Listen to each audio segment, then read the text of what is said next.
There you go. There you go. Michael gets to choose who. But you passed it around. Do, Oh. do, You do, do. move the grapes And first. did you? Oh, my glasses. Oh, yeah, he said. Wait.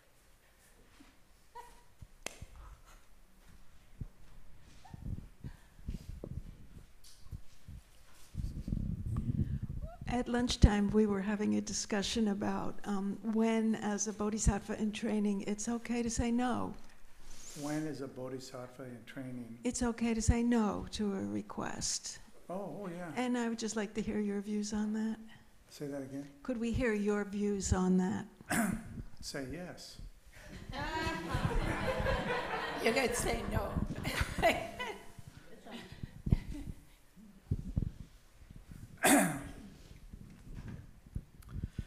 Well, you got to be careful, you know, when you end up in a fundamentalist place. It's kind of like the more extreme example that people tend to use is somebody wants to borrow a gun. So this is not, you know, this is not like the reverse of Nancy Reagan and just say no.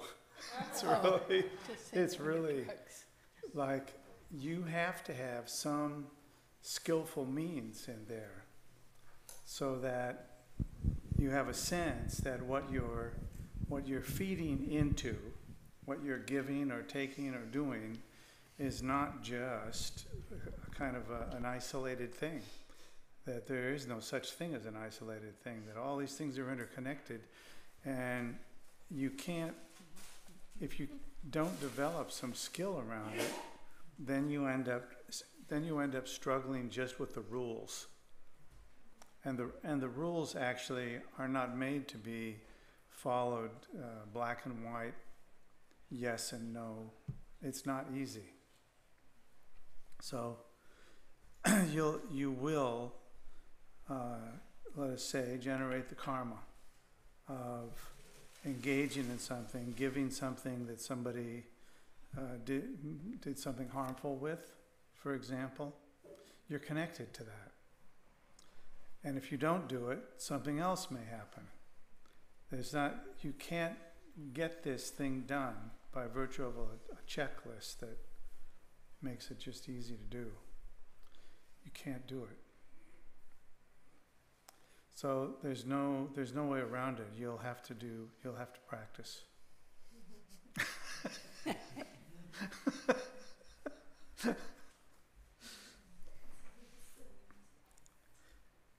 In the real world, if you put aside the blame game and actually take responsibility for all of our actions, we routinely make mistakes. Like, what are you going to do? The mistake can be made by not doing something. It can be made by doing something. It's like there isn't any safe out on it. I think that's just what it is. But you can generate the motivation, which is always good, which is to the best of my ability. I will help others. I will not let go of my own bodhisattva vow that I intend to use all of my life force to benefit all sentient beings, to bring them all to awakening and so on. I think it's pretty hard to do something bad in that context. The difficult thing is when we step outside of it.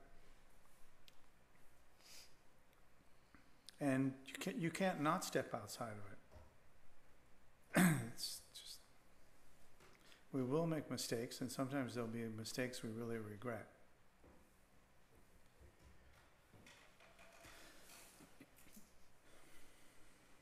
Some people said that they felt guilty for saying no. Some people said they felt guilty about saying no, even if they realized that it would be helpful to someone to do the thing that was requested. Well, maybe guilt's good. You know?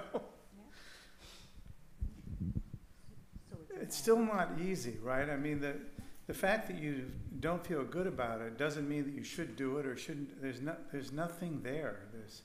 The information is not there. There has to be more, something else.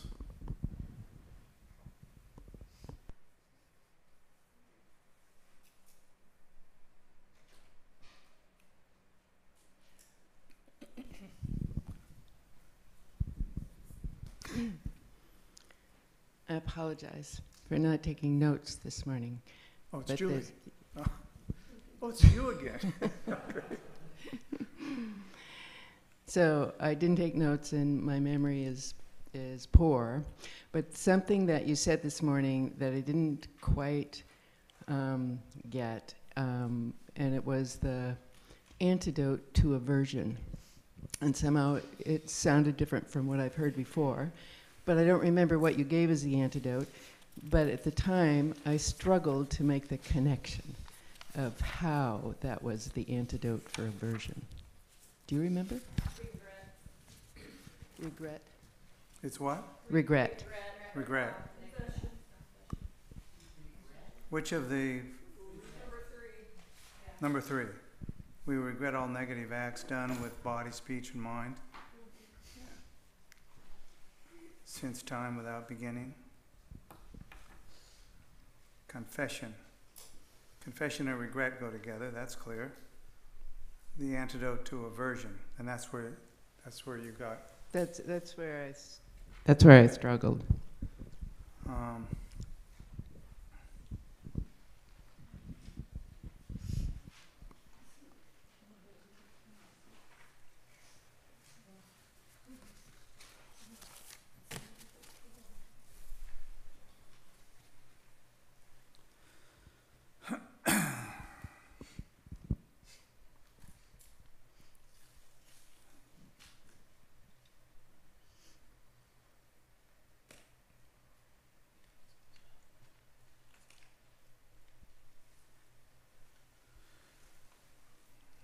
Well, there's two pieces here, and I think they can be clarified. We regret, the first piece is, we regret all negative acts done with body, speech, and mind since time without beginning. So that piece seems clear, right? And then we come to the confession, and the confession is the antidote to aversion. So why would that be there? Why would you have a confession if it wasn't the antidote to aversion? Like, what do you get for the confession? In other words, there's no, we have to not, first of all, we have to not confuse it with like a Catholic confession, for example, which has an entirely different function. So here, the confession itself is the antidote to aversion. Aversion for what? How about aversion to the regret? So we made a mistake, then we recognize it, and that's where the regret comes, I think. So what's the problem there? The problem is that we can't easily confess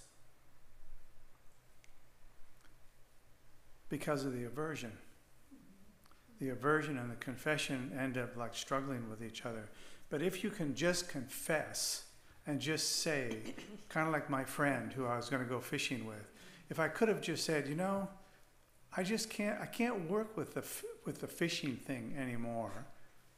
I could have just confessed it, and I actually could have gone with you, but I made other plans on purpose to avoid it. I think if I had someone to confess it to, that would have been nice. And here, we do actually have, in the context of our practices, an object to whom one can confess. Sometimes it's one of the deities. It's, you know, within the Vajrayana, there's like lots of room for confession.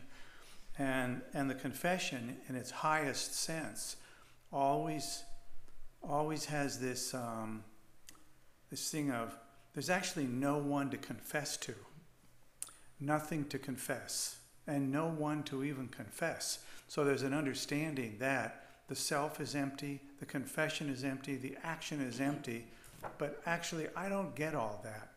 And so that's why I'm feeling like I need to confess. But at the same time, I'm also coming and saying, I actually do get it in one way, that there's nothing to confess here. I get it. There's really nothing to be concerned about. But I can't quite feel clean about all of that, let's say. And so I'm here confessing, but I actually understand all of these emptinesses that aren't there. Maybe it just feels good to confess. Maybe it just feels good to have one other person who's not going to judge you in some way, who will just say, it's okay, it's done. I don't know how else to work with it. That's my sense of it, is that the aversion, the antidote to aversion is really the aversion to the confession and the aversion to discovering that one has done something unskillful. None of us want to do that, you know. We want to do it until we do it, and then we're sorry we did it.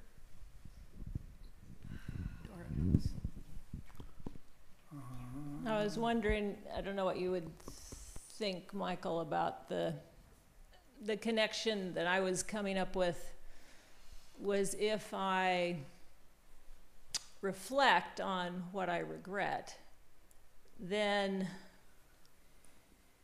I see the things that I did, there were reasons. I can understand that, well, yeah, I made that mistake, but it's because, you know, my habits of this, or because this, you know, whatever. And so I see that it's a part of a whole web of things, which then helps me feel like when other people do things that I don't like, there must also be, there's reasons, there's causes and conditions, and I can appreciate that more and feel sympathetic rather than averse. So for me, that was a connection. That makes sense to me, and I think if you add on the dedication piece at the end of it, it still makes more sense. It just kind of the pieces get hooked up in a way that feels fundamentally, worst case scenario neutralized, and best case scenario, it sounds like the virtue is escalated. That's my sense. I'm sticking with it. So one of the other ways to work with this that I learned from teachers is a different translation of confess, and it kind of gets us away from that, and it's called lay bare. I lay bare all my destructive actions accumulated since beginningless time. And I find, because I grew up such fundamentalist Catholic, that the word confession is just too loaded with guilt and fear and someone else's power to forgive and all that. So I just like the lay bare. I lay bare. I say, I did this, period, end. And then the regret, I think a certain piece of the aversion can be what they call constantly ruminating. We can't let go because we don't really believe in the emptiness, and, well, believe, we don't experience it. And so we ruminate on the thing over and over and kind of dig a big groove. And that's huge aversion in there. Like, you can end up like, I'm just so bad of a sinner, I'm never going to get out. So to me, that's tied with this. So I like just laying bare, big period, being confident it's removed, going on. I have to constantly work on that confidence. Confidence in what? In the purification, that it's done. Because where is it done? In my mind. But if my mind keeps clinging to it and saying I can never be forgiven, it ain't done. So this is why we probably do 111,000 prostrations to Vajrasattva, or, because it's a little hard for us. I think someone's waiting over here. I just wanted to say something about that. Wait a minute, we're interrupting. We have an order here, I'm sorry. Well, I'm still addressing that exact question. Yeah, but she's been waiting like 2 or 3 times. We'll come back. Oh dear. Well, I did have something on that, but I also actually had a different question. I don't know if there's time for both. Oh, that's fine. Well, my thoughts on the aversion thing has been coming up in my own practice lately.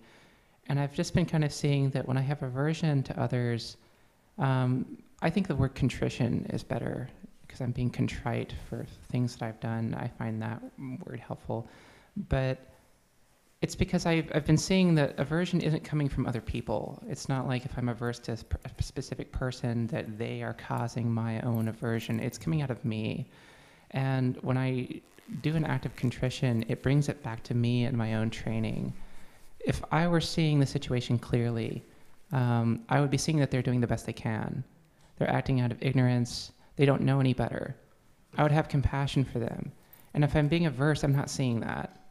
And I feel like when I'm being contrite, it's sort of humbling myself and saying, I too make mistakes. I've screwed up. I've done plenty of harm to others. And if I'm judging them, who am I to be the one who's judging here? I mean, I'm just saying there, am I some great Buddha right now? I mean, would a Buddha be averse to them at this moment?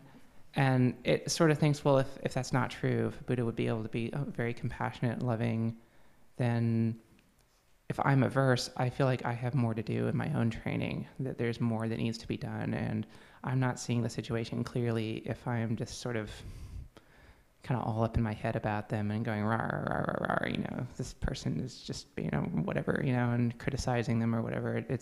I'm just not seeing the situation clearly, and if I was, I'd have compassion for them. If you what? If I was seeing it clearly, I'd have compassion for them. And I feel like for me, the contrition brings it back to myself and my own training.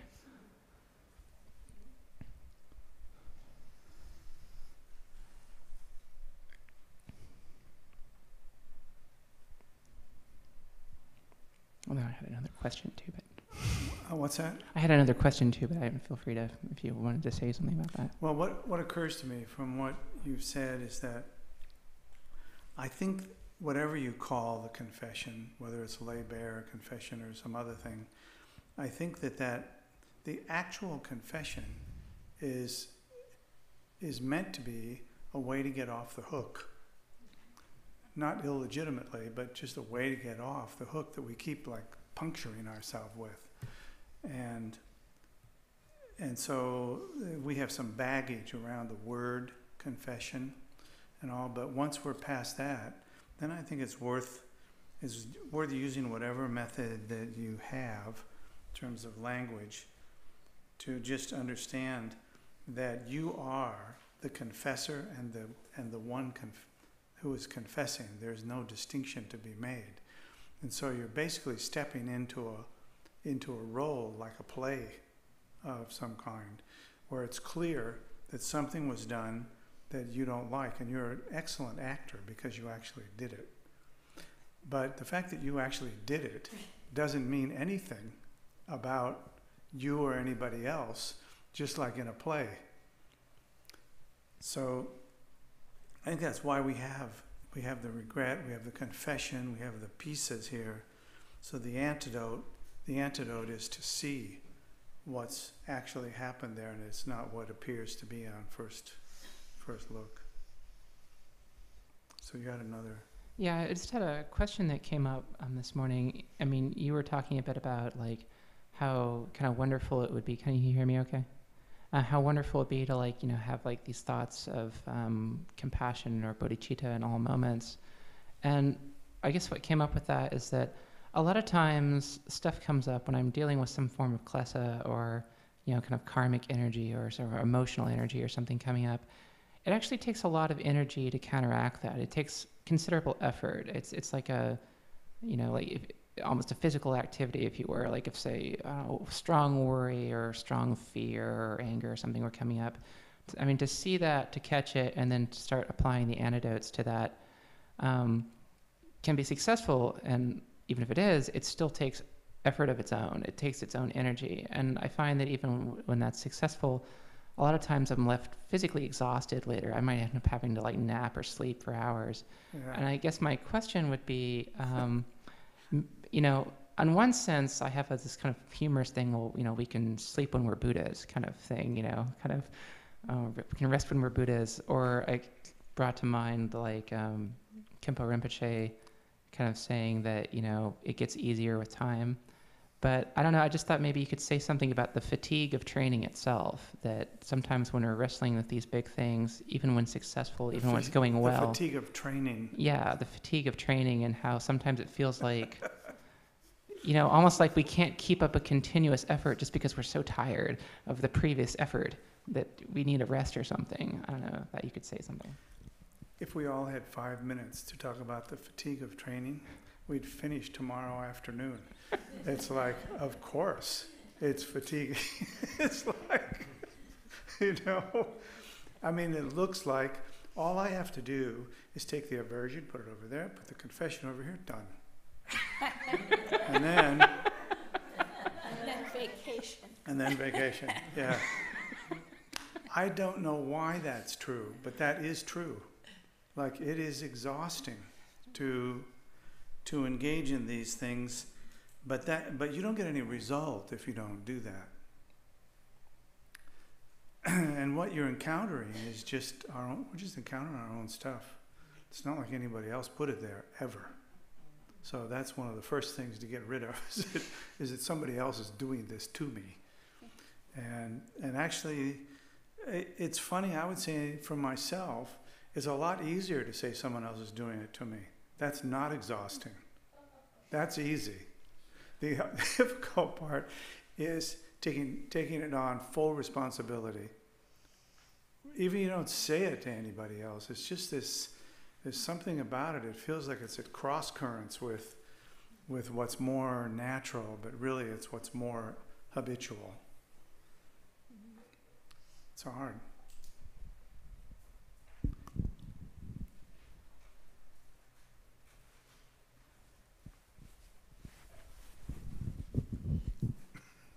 Well, I wanted to say something about, I too have two questions. Well, it's not really a question, but I, as a Catholic, found great comfort in confession, as unlike Zopa, who apparently wasn't fond of that part. But it seemed to me that after confession, I had a fresh start. And that part feels very good.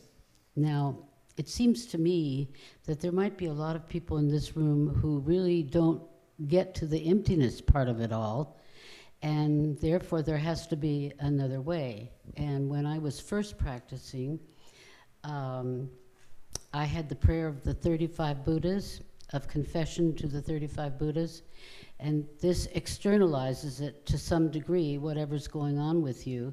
If you confess to the 35 Buddhas, it's a specific prayer, and it feels good. It feels like you can then set it aside. I mean, as I don't know her name, but as somebody just recently pointed out, it's not easy, but you are able to finally set it aside, and probably that would be a Kriya Tantra approach, which I think is okay for a lot of us.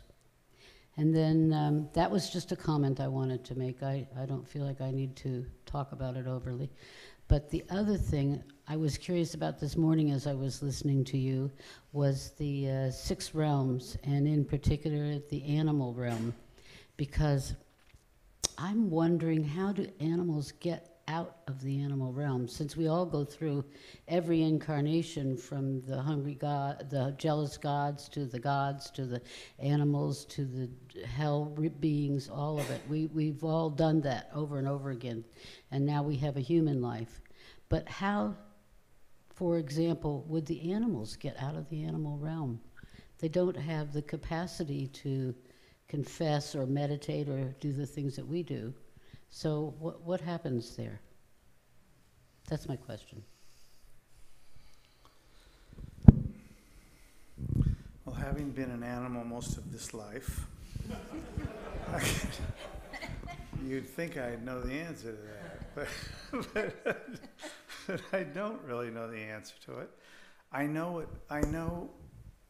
an answer to it from other teachers that I've respected, and that is that animals move.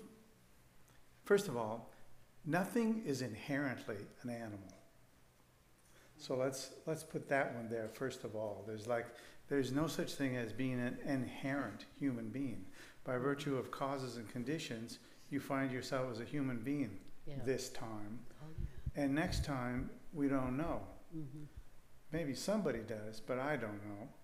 And so the animals, someone who's an animal, let's just say sentient beings, move between the realms as animals or humans or whatever, the same way that the rest of us do. That is to say, the accumulation of karma builds up, and then something happens and we find ourselves in another realm.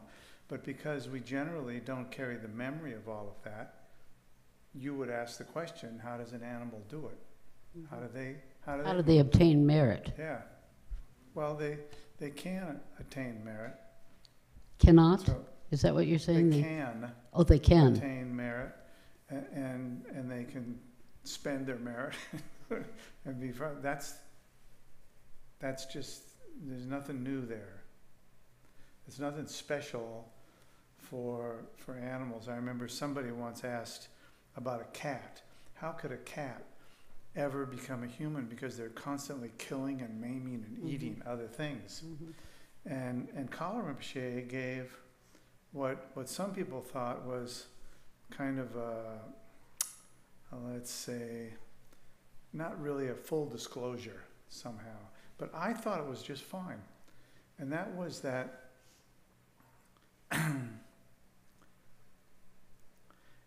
I can't remember the exact terms of it, but basically it was that we ripen into some form of life at various times, and what like a cat, something is ripened into a cat, and cats do this. They kill things and eat things. If they didn't have the karma to do that, they'd die, in which case something else would happen. So he said it's not quite the same. It's like they don't necessarily accumulate negative karma by virtue of killing and eating things. And partly, and this is I think where the thing really kind of sang to me, partly it's because they don't necessarily catch and kill a bird because they're angry at it and they want to kill it. They're hungry. That's the nature of their body that is also their ripened karma. And other factors in it also. They just do it because the body does it. It's like they're not dealing with relative and absolute bodhicitta and all of these other things, nor are they thinking, well, I need to accumulate some merit. I've done enough damage over here. It's not working like that. The reason that we're taught those things is because it can work like that for us. Now, it might be that if you were in the God realms or some other place where beings are very advanced, that an entirely different teaching would make sense. That if we heard it, we would say, that doesn't make any sense to me at all. So it might be that the cat occasionally discovers something that makes sense, and that things happen, and the balance shifts by virtue of those things. And I don't know how else to explain it such that it makes sense. That was good. Without just thinking of it as an excuse. No, I don't see it as an excuse at all. It's actually it works. Well, he said that. Kala Rinpoche did. Definitely. The cat does not accumulate terrible karma by virtue of killing things and eating them. They don't have any choice. If that's what karma comes from, we're all in deep trouble. The things that we don't have any choice about, there's no accumulation of things there. It's when we have some way in which we make a judgment and move forward, and the judgment ends up being harmful to others, and we don't even care. Then now we're accumulating some bad stuff. But so I just wanted to tag on to that question, Tara, because I wondered about it for a long, long time. And then when I was at Sravasti Abbey, and I don't mean to tell this like, we can go all magic about it. It's just causes and conditions. And Venerable Chidran, the abbess there, had a cat who was so mean and like drew blood down my arm one day just from moving toward him. Good old Achala. And Achala lived in the monastery for 4 or 5 years, and he became very, very kind. And no one was particularly doing anything but treating him kindly, like everyone was treated there. And then he died. She also kept the cats inside. It was a big building, but they never went out, so they didn't kill things. And they were fed well by others, sure meat, but they didn't have to kill. And then when he died in the middle of a retreat on death and dying, and he died in the main shrine room with people doing all those practices. And at the very end, she was right with him as he was struggling and doing everything and got guided. And I thought, well, that's how an animal can go. Just one example, causes and conditions shift for that cat. He was just a roaming foster cat. And then he dies in a monastery. I hope I can die that well, And so I was like, oh, maybe, things could shift so much. And who knows, maybe he's still an animal, I don't know. Buddhists know that. But it really showed me causes and conditions can change that much. We never know. Yeah.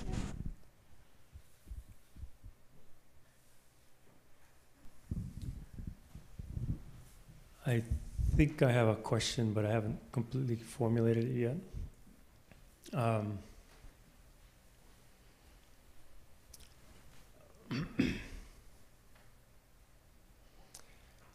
Having to do with courage.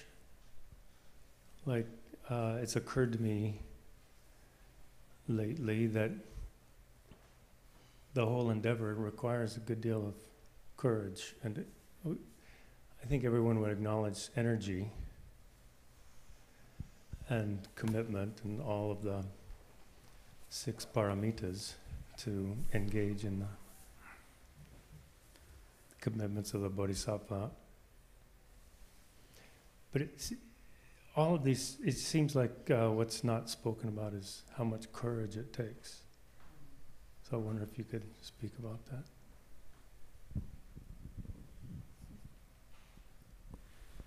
Can I ask you a question first?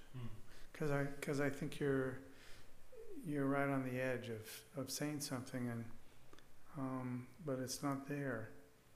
Like, what do you mean by that courage, or do you have a sense of what's driving it, or what's different from something else?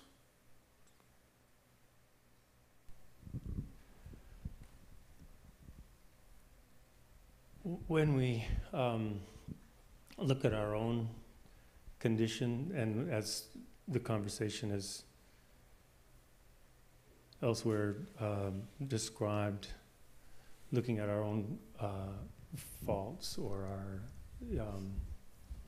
actions that we regret, and facing them, and facing others, facing our others who we find in ourselves aversion to others, and facing that and seeing all that and looking around at not just our own life but all the lives around us and the whole of the culture, the whole of the world, and that that we make a commitment to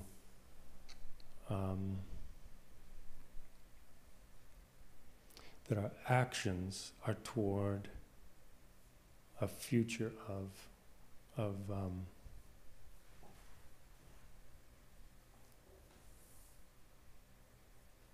clarity and compassion rather than all the other possibilities. Okay. I get it.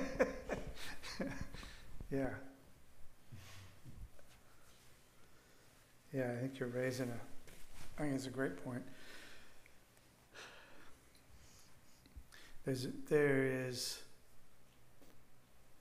It used to intrigue me that in many texts, bodhisattvas are in one way or another referenced as heroic figures. And I, for a long time, I couldn't quite figure out, like, what's heroic about this? And I think what it is that our normal, kind of, we might say, our base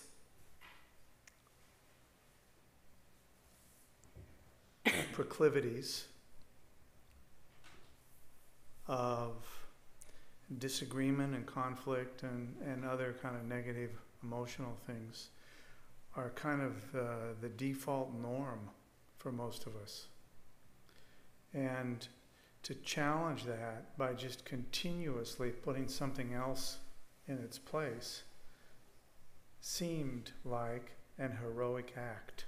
Mm-hmm. It's kind of like getting a transplant every time you do it without an anesthetic. Mm-hmm.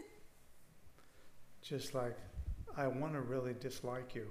And then I see, like, well, this is not going to work. This is setting me back. I can't do this. So then I do the other thing. And that doesn't feel good either.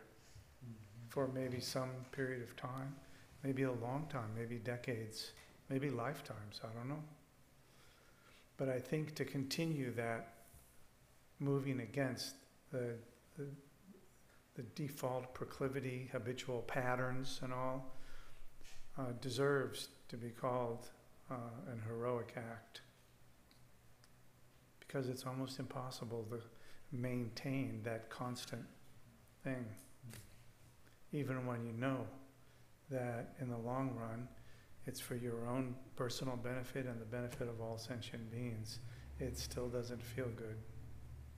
Even when you know why it doesn't feel good, even when you know how to do it, it's the best I can do. I think it's relevant in my own case. I don't know if it is in anybody else's. Okay? Yeah.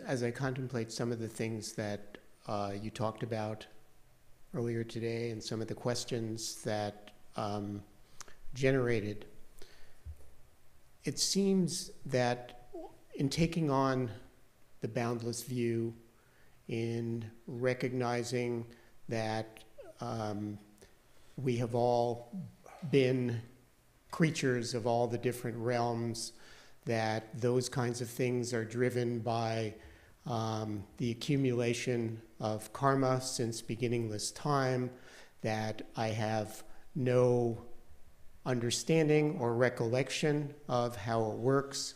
In this life, I try to be virtuous, and yet I know that sometimes what I think is virtuous has a series of consequences that are certainly unintended by me, but or maybe sometimes they are intended by me, and it's misguided virtue. And thinking about how that accumulates karma and what happens in the bardo and the future, and this whole cycle of things in this boundless view becomes terrifying. And then it strikes me that what I'm feeling is the suffering of cyclic existence. And Jeff, talking about courage and stuff like that, I realize, God, I am so fearful. I'm so full of fear. Where is the courage?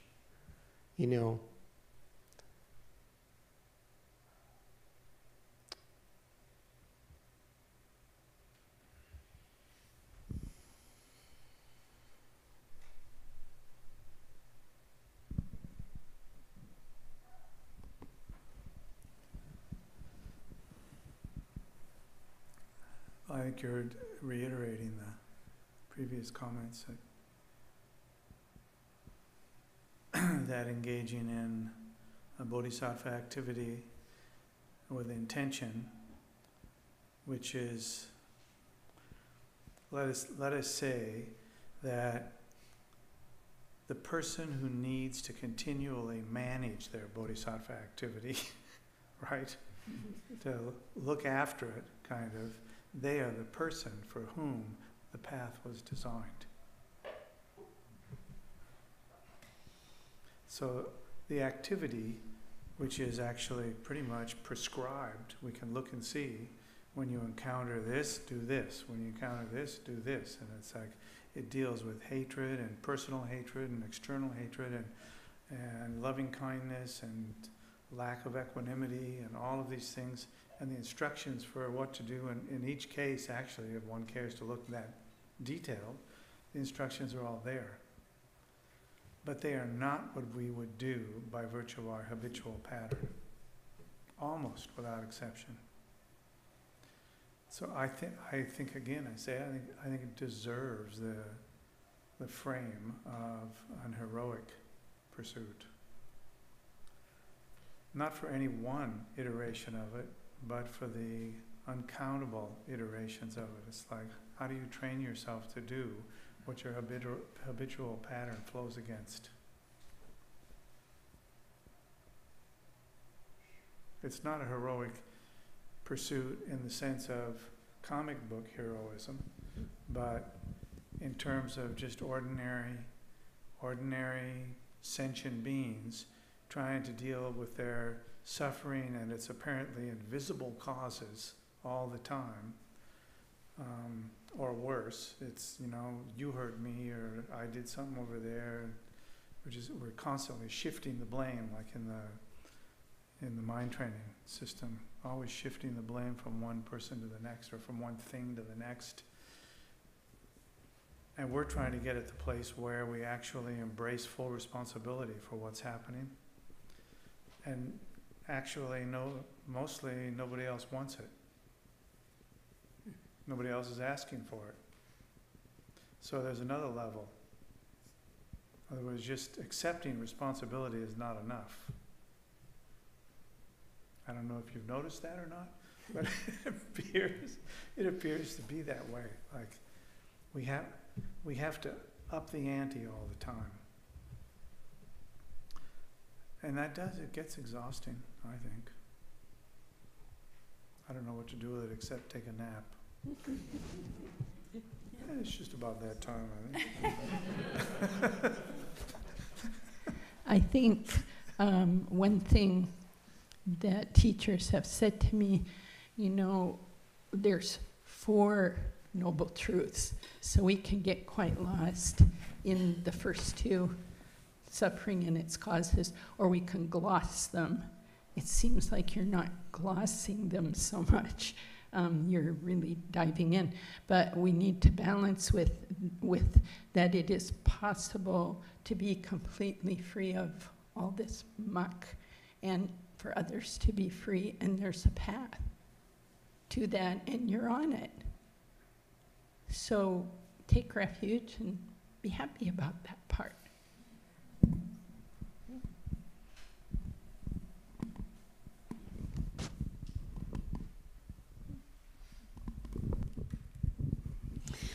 Well, that brings me, at least, and I'm sure quite a few others in this room, to the 7 points of mind training and to, in particular, Tonglen practice, where one takes full responsibility by absorbing all the suffering in the world, take it in, especially it's easy to recognize it when it's your suffering, and as identifying it as your suffering, you breathe that all into you. And what do? You don't sit there and turn into a black hole. You take everything that's good and joyful in your life, all the happiness moments that you've had, finding somebody that you fell in love with, a beautiful animal, a magnificent dinner that you could eat and other people didn't get to eat. All these things, you can offer them back as white light towards all the suffering. You just breathe it back to all those people and animals and all the suffering that you're encountering just as you're encountering it. This is the most beautiful practice I can possibly imagine, because we have something to give right in the moment that it's happening. And we don't know where that goes. We don't know how that affects the world, but we do know how it affects us to be able to give this back. And it's beautiful. It's the cause of joy. That's it.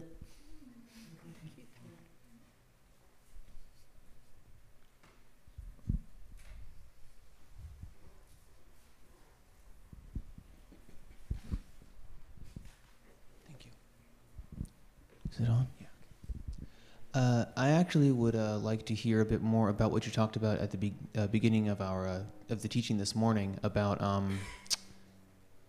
the self and view on the self. I actually had a hard time focusing at this point, so I don't really have any notes that can tell me exactly what you were talking about. But I remember it had to do with the self and how to view it and how that relates to self and others. And I remember you putting some kind of a positive spin on a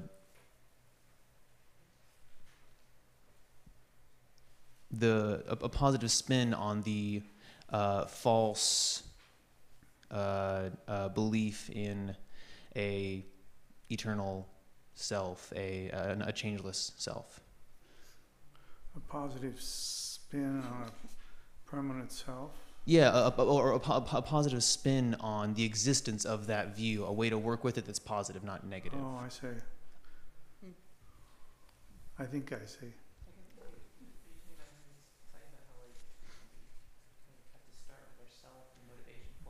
Yeah, it's sort of a way to start with ourselves.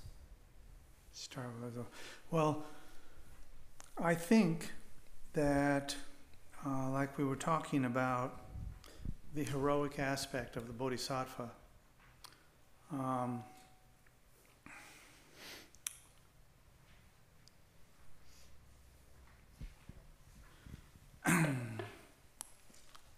Let's start at the beginning, right? In the beginning,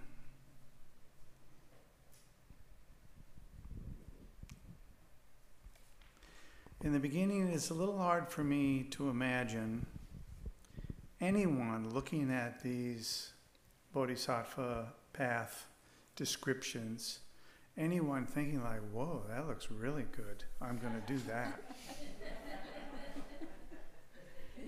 I mean, it's not that it looks so bad. It's kind of like saying, would you like to sweep my floor?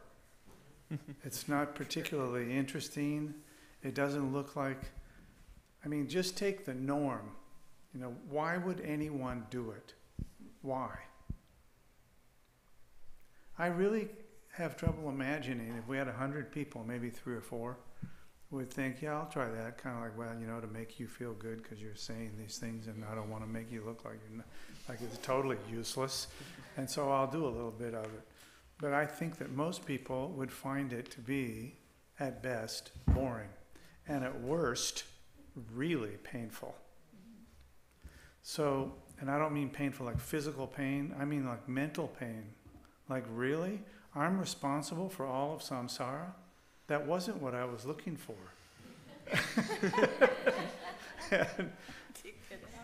and actually, that's where we go with it. Is you're not sharing the responsibility for the pain of samsara. No, that doesn't work. that's totally a loser. That's like a boat that's got a big hole in it, and you're just going to say, well, I'll just sit on this end of the boat, you sit on that end. You're still going to sink. So what we want here is, we want to feel like, I'll take responsibility for my part, you take responsibility for yours, when in fact the teaching is, no, that isn't going to work. You need to take responsibility for the whole thing, including your reaction to what you're seeing now and what you'll see then, all the things you do that come back to haunt you quickly or slowly when you don't know why they came back, when you thought they were now banished and they're back again. This is where the heroic figure piece comes in. It's like when you actually see how the pieces line up, and you see how that you cannot escape the accumulation of the causes and conditions that become who you are. You can't escape them. And so in the end, in order to be free, you actually have to embrace them. Embrace them and work with them in some whole way, in some holistic way. Partial won't work. You know, I'll deal with this aspect of samsara, but not that aspect. These are the hard things. So I think when you line those things up and you actually see yourself, that somebody else is not making me do it, I need to do it, or else I don't get the fruit. It's like it's not there. I mean, all the great teachers that we've talked with and seen and heard teachings from and all, they would never say, I take most responsibility. It's like, I have never heard that, anything even close to that. It's always like total responsibility for everything. Not even for the things that one did or someone else. It's just like, if you don't take the whole thing, it doesn't work. So that feels to me like an honest, heroic, like it deserves that moniker kind of heroic. It's like I don't see how you get it any other way. And in a certain way, I think one of the ways that a bodhisattva who takes on the whole thing does that, because they come to a point to see that it's not what it appears to be. It's not self-mutilation, for example. It's something else entirely. To take responsibility for the entirety of your personal experience is only to discover what you really are and what you're really not. There isn't anything less or more than that. So I don't know how close that comes to what you were looking at. It almost sounds like you're saying that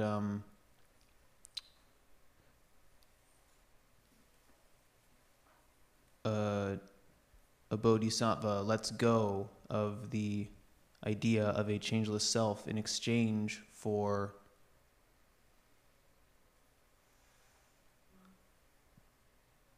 an idea of self that takes all that and just turns it on its head. Sort of what's the word I'm looking for? A beneficial idea of self as far as it can serve the purpose of taking responsibility for for samsara since beginning of this time. It's changing the focus of the experience of a self from taking care of simply what's here to everything that is being experienced everywhere. I'm kind of wandering now and trying to explain off the top of my head, but I'm wandering with you. So where are we exactly? Do you have the map? No. No, you said you'd bring a map. Yeah. One of the things that comes to mind in this is towards the beginning you did talk about that the transition from the place where we would look and kind of read the contract and say no thank you, to the point where we say, actually, I see how this is actually the path through. And so it's not a matter of simply going whole hog, and you said something about making this kind of a deal to drop this one and pick this one up. Yeah. And I don't think there is this kind of such an easy dividing line where you kind of say goodbye on one side and hello on the other side. Right. But there is the long-term process of seeing over and over again how opening beyond our usual sense of self-interest actually is in our self-interest. So I think that's what I was thinking of. So yes. that's something that I remember you pointing that out kind of early on. So Well, and that's actually what Michael's been talking about. So that's perfect. Yeah. So these kinds of things, when we get too abstract about them, it gets much more complicated. Yeah. And then when we just look and we try out things, there were a few very simple kind of examples that you gave, like when you find out what it's like to have, instead of once in the day thought something nice towards some random person that you meet, to have it happen 3 or 4 times. And we're and you also said we're looking for the big deal. We're not looking for the subtle things. We don't appreciate the subtle things, but the big deal is created out of the accumulation of all the subtle things. And I thought that was it's a very important point. And this is actually how this path becomes workable. It's really taking that to heart. And for weeks I've been trying to throw in every once in a while about calm abiding. Just the power of coming back from a distracted state one time. That's just once. It's just once. That won't do anything. It won't do anything. But that's where it is. When we do this over and over again, we start to see the power of it. Thank you. Bill's been saying quite often lately, run the experiment. Set your motivation, run the experiment, pay attention to the results. That's what helps us see. Run the experiment of thinking everyone's been your mother. Run the experiment of one breath, 1 minute, Just run the experiment, see the results.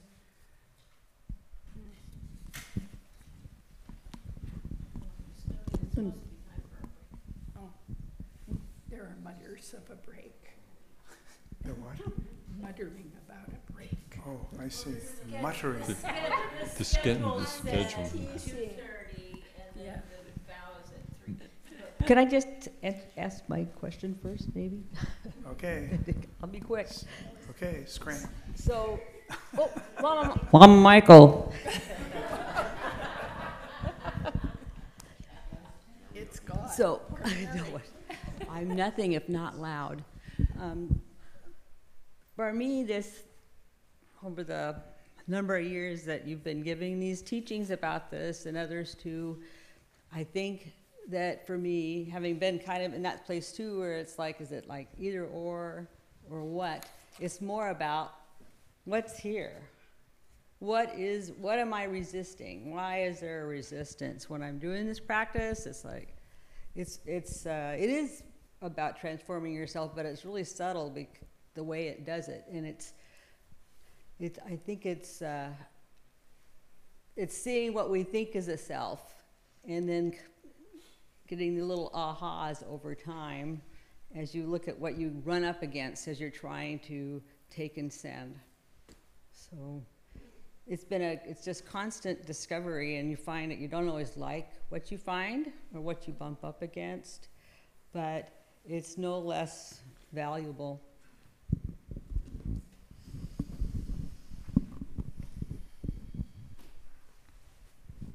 So, a break? Yes? Let's do it. 10. Oh, By this virtue may we quickly realize and establish all beings without exception in this state.